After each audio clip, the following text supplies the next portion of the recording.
ইসরায়েলের গোপন সামরিক ঘাঁটির তথ্য সামনে আসার পর এবার ইরাকের মরুভূমিতে মার্কিন সংশ্লিষ্ট আরেকটি রহস্য ঘাঁটির সন্ধান মিলেছে। নতুন এই তথ্য ঘিরে মধ্যপ্রাচ্যে আবারও উত্তেজনা ছড়িয়ে পড়েছে। আন্তর্জাতিক সংবাদ মাধ্যমগুলোর দাবি, ইরানের বিরুদ্ধে সম্ভাব্য সাময়িক অভিযানকে কেন্দ্র করে ইরাকের পশ্চিমাঞ্চলে গোপনে এসব ঘাঁটি তৈরি করা হয়েছিল। দি নিউ ইয়র্ক টাইমসের প্রতিবেদনে বলা হয়েছে, ইসরায়েল ইরাকের মরুভূমিতে অন্তত 2টি গোপন সামরিক ঘাঁটি নির্মাণ করে।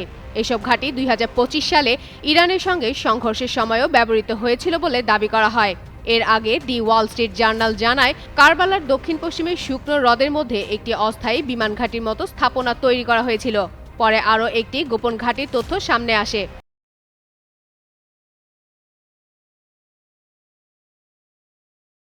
প্রতিবেদন অনুযায়ী 2024 সালের শেষের দিকে এসব ঘাঁটি নির্মাণ করা হয় এবং যুক্তরাষ্ট্র এ বিষয়ে অবগত ছিল বলেও দাবি করা হয়েছে। হামলার সময় কমানো, চিকিৎসা সহায়তা ও ইসরায়েলি বিমান বাহিনীর লজিস্টিক সুবিধা নিশ্চিত করতে ঘাঁটিগুলো ব্যবহার করা হতো। সেখানে বিশেষ বাহিনী ও উদ্ধারকারী দলও মোতায়েন ছিল। এদিকে ঘাঁটির আশেপাশে সন্দেহভাজন তৎপরতা নিয়ে স্থানীয় বেদুইনরা আগেই সতর্ক করলেও যথাযথ পদক্ষেপ নেওয়া হয়নি বলে অভিযোগ উঠেছে। নিউ ইয়র্ক টাইমসের তথ্য অনুযায়ী গত 3 মার্চ আওয়াদ আল সাম্মি নামে এক বেদুইন রাখাল ঘাঁটির কাছে চলে গেলে একটি ইসরায়েলি হেলিকপ্টারের হামলায় নিহত হন।